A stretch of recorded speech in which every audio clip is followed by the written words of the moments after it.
Salut tout le monde, me voici de retour pour cette 6e capsule de Catherine répond avec une autre question d'économie, cette fois-ci de Gabriel Tétrault qui veut savoir s'il est possible pour le Canada de devenir moins dépendant des États-Unis économiquement. Quand Gabriel me posait cette question-là, le Canada était encore en train de renégocier l'ALENA avec les États-Unis et le Mexique. L'ALENA, pour ceux qui ne le savent pas, c'est un genre de pacte par lequel le Canada, les États-Unis et le Mexique s'engagent à faciliter les échanges commerciaux entre eux. Depuis ce temps-là, les trois pays sont parvenus à une entente dans laquelle le Canada fait quand même pas mal de concessions. Je sais pas pour vous, mais quand on négociait avec les États-Unis, j'avais vraiment pas l'impression qu'on avait le gros bout du bâton. En fait, je me demandais même si on avait un quelconque pouvoir de négociation face aux Américains. Parce que c'est pas un secret pour personne, le Canada est extrêmement dépendant des États-Unis. Ça, tous les économistes à qui j'ai parlé le confirment. Mais si on veut savoir s'il y a moyen pour le Canada de se libérer de cette dépendance, il faudrait d'abord savoir pourquoi on est si dépendant. Pour mesurer la dépendance économique entre deux pays, ce qu'on regarde habituellement, ce sont les échanges commerciaux entre eux, donc les exportations et les importations. J'ouvre ici une parenthèse. Les exportations, ce sont les biens et les services qu'un pays vend aux autres pays, donc ils vont à l'extérieur. Exportation, extérieur. Les importations, ce sont les biens et les services qu'un pays achète aux autres pays, donc qui viennent à l'intérieur. Importation, intérieur. Il y a comme une logique. En gros, quand on regarde tous les biens et tous les services que le Canada et les États-Unis s'échangent entre eux, ça s'équivaut pas mal. Ça veut dire que le Canada achète à peu près autant aux États-Unis que ce qu'eux nous achètent. T'as baisé ma femme, j'ai baisé ma femme. Allez, on est quitte. Pour mettre ça simple, disons que chaque année, les États-Unis vendent 5 burgers au Canada et le Canada vend 5 bouteilles de sirop d'érable à son voisin américain. Ça peut sembler kiff-kiff, mais le problème, c'est que les États-Unis vendent 4 fois plus de burgers dans le monde que nous, on vend de sirop d'érable. Ça fait que les 5 burgers que les États-Unis nous vendent, ça représente même pas 20% de tous les burgers qu'ils envoient partout dans le monde. Par contre, les 5 bouteilles de sirop d'érable que le Canada envoie aux États-Unis, ça représente 70% de tout le sirop d'érable que le Canada exporte. Si jamais, à cause d'une chicane, le Canada et les États-Unis arrêtaient de faire du commerce entre eux, c'est sûr que ça ferait très mal aux Américains. Mais ça ferait encore plus mal aux Canadiens parce que du jour au lendemain, on perdrait 70% de nos ventes à l'étranger et ça ferait pas mal moins d'argent dans nos poches. Là où il y a une autre grosse différence, c'est sur la quantité totale de biens que produisent le Canada et les États-Unis. Oui, les États-Unis vendent 25 burgers par année dans le monde, mais ils en produisent plus de 330. Tous ces autres burgers qui ne sont pas vendus à l'étranger, ils sont achetés à l'intérieur même des États-Unis par des citoyens américains. Ça fait que les 5 petits burgers que les États-Unis vendent au Canada, dans le fond, ça représente juste 1,5% de tous les burgers qu'ils produisent dans une année.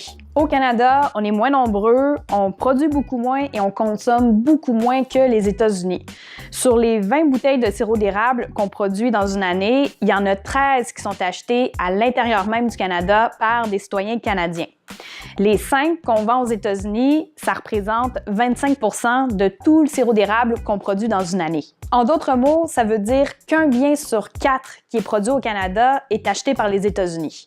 On peut donc dire que les Américains sont de très gros clients et qu'ils sont pas mal essentiels pour l'économie canadienne. Mais est-ce que c'est donc vrai de dire que le Canada n'a absolument aucun pouvoir de négociation face à son voisin américain?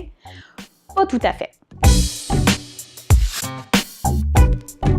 On n'a pas cette impression-là quand on regarde les chiffres que je viens de vous donner, mais ces chiffres-là, ils concernent les États-Unis dans leur ensemble. Si on commence à regarder en détail les échanges commerciaux entre le Canada et chacun des États américains, on va se rendre compte que pour plusieurs d'entre eux, le Canada est un client très important. Il y a plusieurs États américains qui envoient la majorité des biens qu'ils produisent chez nous. Et on l'oublie parfois, mais dans le système politique américain, les États ont beaucoup de pouvoir. Beaucoup plus que ce que les provinces ont au Canada. Un des économistes à qui j'ai parlé, qui s'appelle Patrick Leblond, me disait que lors de la renégociation de l'ALENA, les sénateurs et les représentants des États américains qui font beaucoup de commerce avec le Canada mettaient de la pression sur le président Donald Trump pour en arriver à une entente parce que eux, ils voulaient continuer de vendre leur stock au Canada, leur économie en dépend. Bon, reste que ce sont les États-Unis qui étaient en position de force lors des négociations. Les 3 économistes à qui j'ai parlé le confirment. Mais est-ce qu'un jour, le Canada pourrait se détacher de son voisin américain et devenir plus indépendant sur le plan économique? Probablement pas.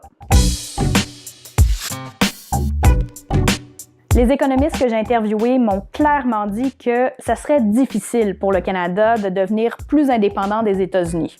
Pourquoi?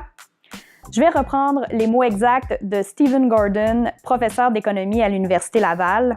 Les Américains sont nombreux, ils sont riches et ils sont proches. C'est la loi de la gravité. Les Américains sont nombreux et ils sont riches, donc ils représentent un gros marché. Et en plus, ils sont collés sur le Canada. Et qu'est-ce qui arrive quand tu rapproches un petit objet d'un plus gros objet? Le gros attire le petit. Et c'est exactement ce qui arrive entre le Canada et les États-Unis. C'est Newton qui le dit. Bien sûr, il y a toujours la possibilité pour le Canada de diversifier ses marchés, donc que les entreprises canadiennes exportent leurs produits dans d'autres pays, question de ne pas mettre tous nos œufs dans le même panier, comme c'est le cas en ce moment. Pour ça, il faudrait que le gouvernement du Canada instaure toutes sortes de mesures et de programmes pour pousser les entreprises canadiennes à devenir plus compétitives et à produire des choses que les autres pays veulent acheter. Donc oui, c'est possible pour le Canada de devenir un peu plus indépendant des États-Unis, mais jusqu'à quel point, là-dessus, les économistes partagent pas tous la même vision. Il y en a qui sont plus optimistes, qui pensent que oui, il y a de l'espoir pour le Canada à long terme si nos entreprises bougent un peu. Il y en a d'autres, au contraire, qui pensent que notre dépendance envers les États-Unis est un peu une fatalité. L'économiste Patrick Leblond disait que dans le meilleur scénario possible, si on va chercher tout plein de nouveaux clients ailleurs dans le monde, en Europe et en Asie par exemple, au lieu d'envoyer 70% de nos exportations aux États-Unis, on pourrait leur en envoyer 60%. Ce qui change pas grand-chose. Fait que ce qui est sûr, c'est que l'indépendance du Canada, c'est pas pour tout de suite.